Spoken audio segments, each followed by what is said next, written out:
Coaches, Rick here from The Art of Tennis. Welcome back to episode 3. Hopefully some of you have had a look at episode 1 and 2, where I discuss my own playing background and how I became a tennis coach and the process of dropping out of university. So effectively I went to American college tennis, NCAA Div 2, and I did a year there, come back, went to university in South Australia doing international business marketing for 6 months before I dropped out of university and moved to Darwin to become a tennis coach.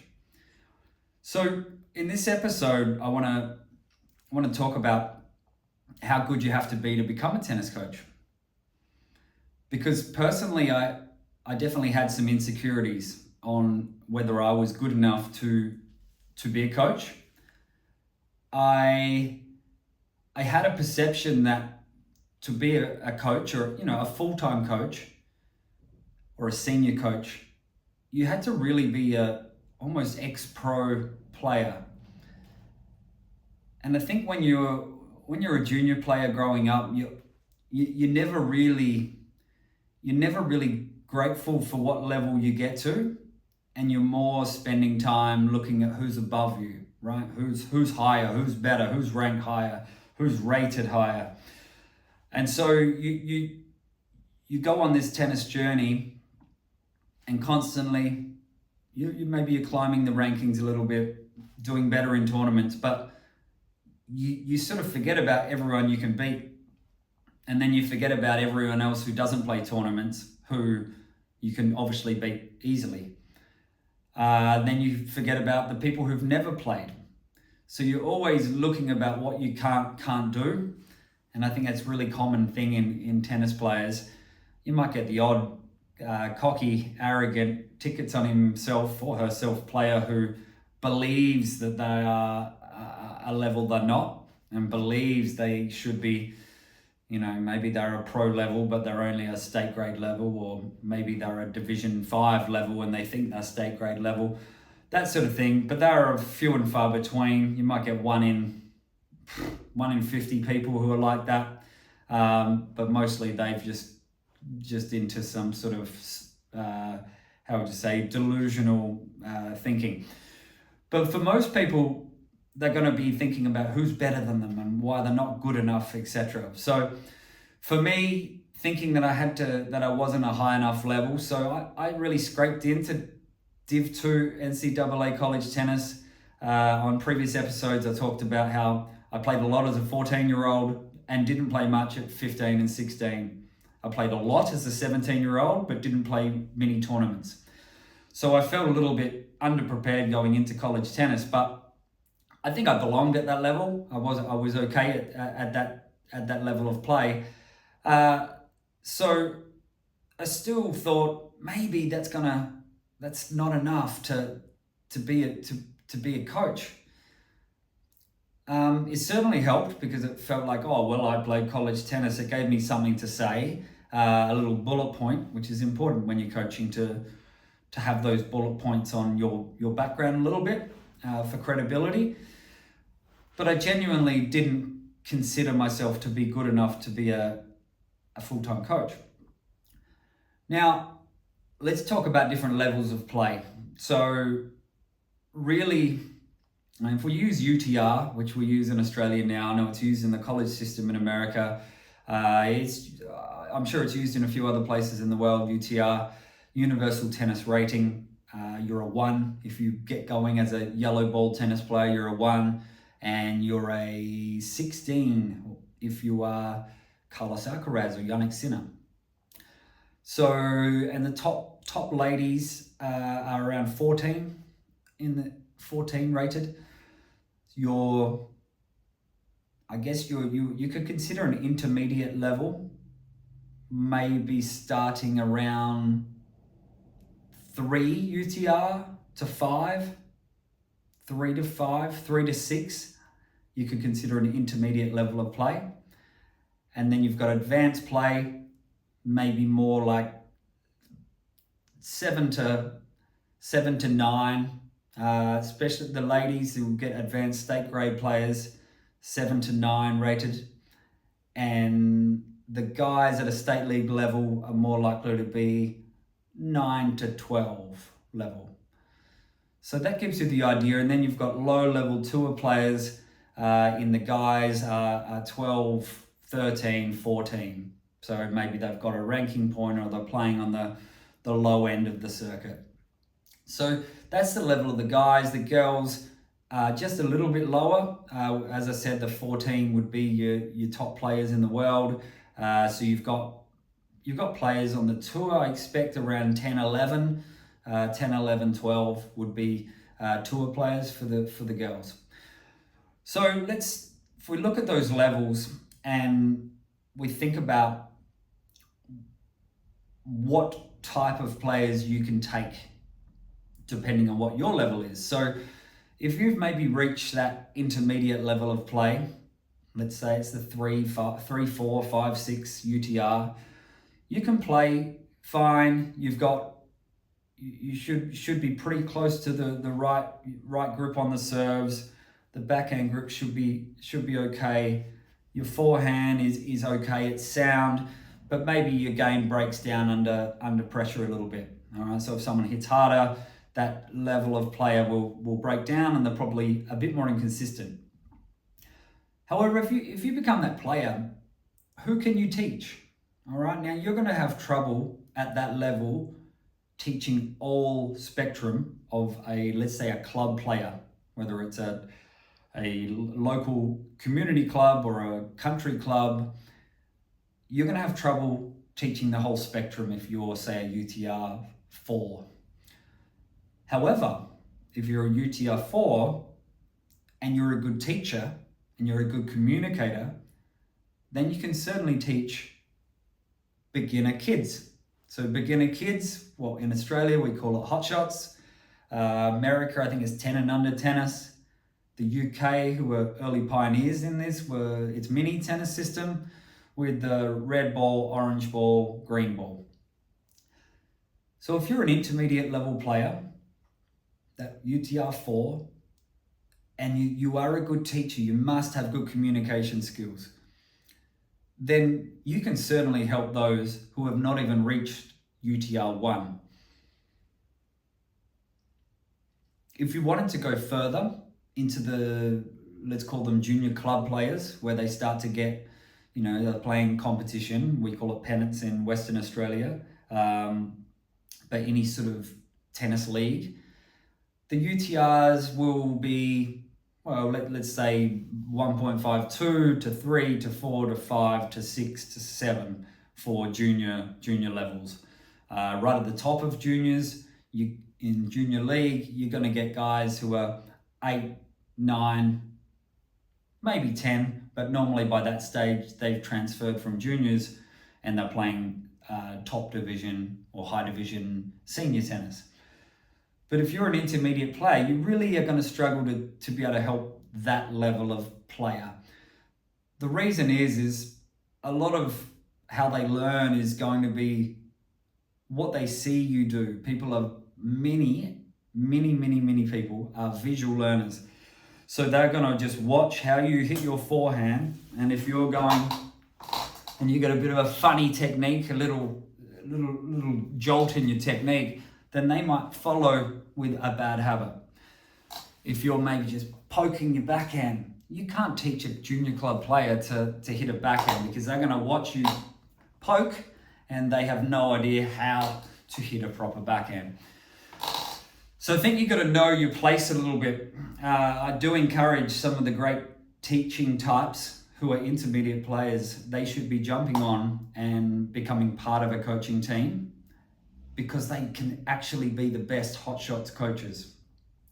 So in my tennis academy at Scarborough Tennis Academy in Perth, we have 2 of our 9 coaches who would be in that intermediate level, and they are probably the 2 best hot shots coaches. Reason? They know how to keep kids engaged. They keep them excited. What's next? They don't let them get bored. All right. They don't get stuck in boring technique or boring instructions. So the kids start looking around and going, what am I doing? And they understand teaching, so they're asking questions to the kids. Okay, they're helping them learn by asking questions. So you've got that intermediate level player. You must learn how to coach if you're that level, because that's going to help you iron out some of your own technical flaws. So at least you can teach the correct technique, even if you've got a few little flaws yourself. And at that level, some of the common flaws might be the backhand grip on a double hander might be a little bit towards the forehand side, so it scoops. Maybe the forehand struggles to create spin, or it's too extreme and slaps a little. And obviously the serve is normally a pretty good sign of a player's level on how well they can do that technically. So to do the coaching courses, whatever your national body is, you should be doing at least that first level or two of coaching courses, so you can iron out those flaws in your game, so you know what to teach. So if we then go up to the next stage, and let's call it, so we go from that UTR 4, and let's push to say UTR 6 to 9. Okay, so UTR 6 to 9. So these are going to be strong Division 1, maybe state league female players. They're going to be top few division male players. Once you're getting to 9, you're starting to get to, maybe Division 1 male players. And so at that level, your game is a lot more complete. You're unlikely to have many technical flaws. You may still be outpowered by people, and you might have some tactical flaws, or maybe physically or mentally. But your game is going to be pretty good. So what that does is that means the visual learning from the people who you are coaching is going to be a positive. So they're going to see you hit, even if they don't listen to you. Some of the kids, especially ADHD kids, they are not hearing audio instructions. All right, it's going out this ear. However, if they see you volley like this, then suddenly they might volley the same. They'll see it and go, oh, okay, that's what we're meant to do. So the visual is going to be great for when you're at that playing level. Now, again, you must learn how to coach and how to teach. So must do the coaching courses. Don't rely on your own game to be able to teach someone. You'd be surprised on how little you know on how to break up technique so it's easily learned. Because you might know how to hit an open stance, jumping open stance return, but you have no idea how to break it up into chunks so people can understand it easily. So you need to go through that. It's progressions that are an important part of this. Progressions. How do we do it in bite-sized pieces? So if you are that 6 to 9 UTR player, you've got a really good opportunity to be a good coach. And you're widening the net of potential players. So now we're not just hot shots or mini tennis players, but we're introducing the junior club players who are competitive, and they're looking for more than just basic bounce hit and things like this. So you're opening them up the opportunity there. So this type of level, 6 to 9, can you be a career coach? Yes, yeah, you can be a career coach in this band of levels. You are going to be a little bit restricted for your absolute top end of club.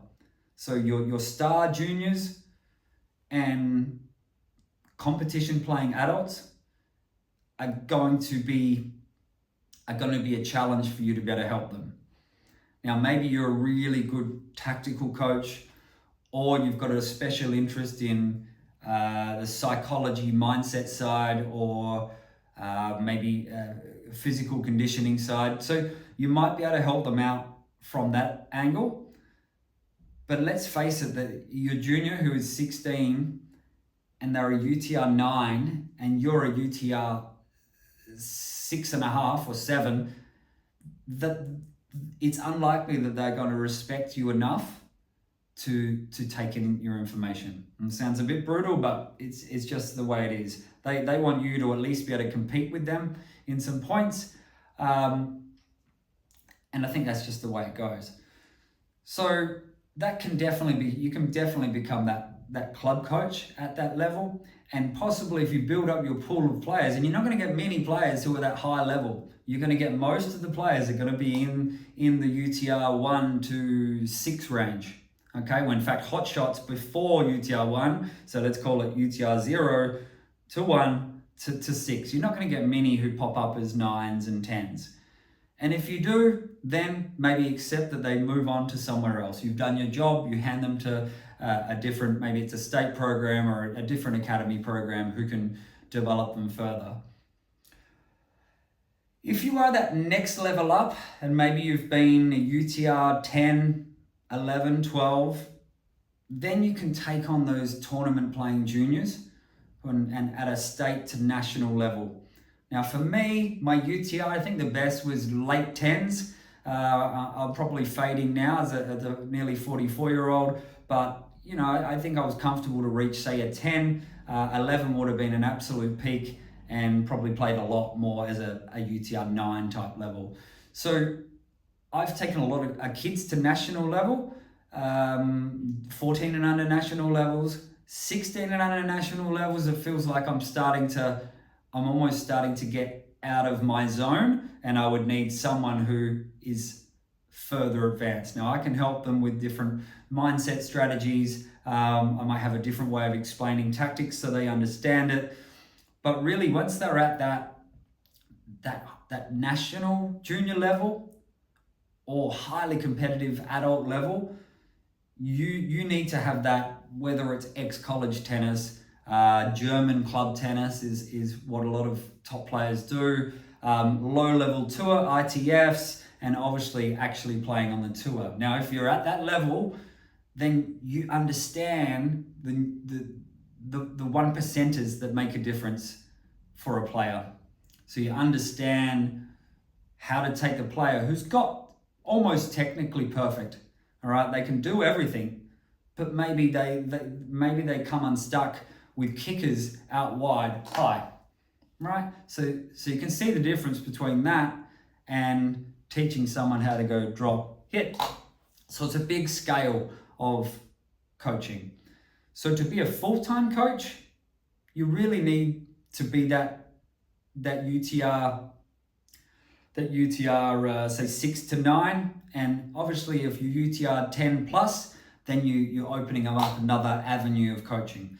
And so what you'll find is a lot of UTR 10 pluses, they want to work with the best juniors. Maybe it's in the national state academies, national academies, and things like this. And that is most likely the best space they can be in.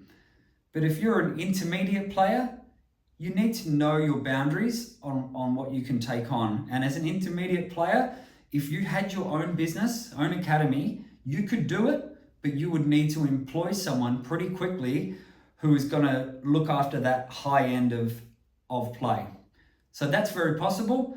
Or if you're that little bit more advanced player, then at most clubs, country clubs, community clubs, you can take on the full spectrum of players. So I think that summarizes how good a player you need to be to coach. Really important to learn how to coach, not just rely on your game. Learn the process of coaching, the process of teaching, and how, in human behavior, how to get the most out of kids, how to get the most out of adults. And normally it's about simplifying things so they understand it easily. So I think that's it for today. Thanks for tuning in, and we'll chat again next week. Cheers.